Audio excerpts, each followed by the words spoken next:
ডালের সাথে মিশিয়ে নেব। হলুদ, মরিচ, পেঁয়াজ সুন্দর করে মিশিয়ে নেব। এখন সময় নিয়ে মিশিয়ে নিতে হবে ডালটাকে। আমাদের ডাল মেশানো শেষ।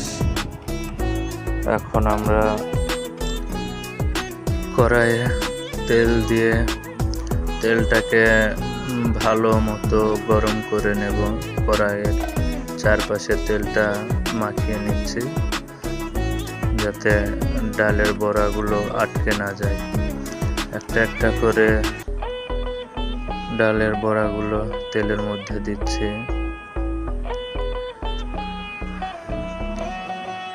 খুব সুন্দর দেখাচ্ছে।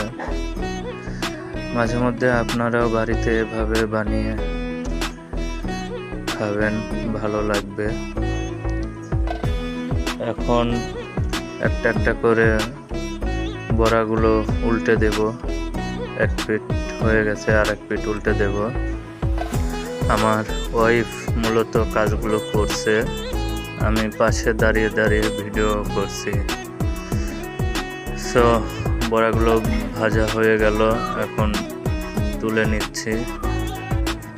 আরও কিছু আছে বড়া, ওগুলাও এরপরে একটা একটা করে তেলের মধ্যে দিয়ে দেব। তো যারা আমাদের ভিডিওগুলো দেখছেন, ভিডিওটি ভালো লাগলে অবশ্যই লাইক, কমেন্ট, শেয়ার করে দেবেন এবং চ্যানেলটি সাবস্ক্রাইব করে দেবেন। ফেসবুক থেকে দেখলে অবশ্যই ফলো করে পাশে থাকবেন।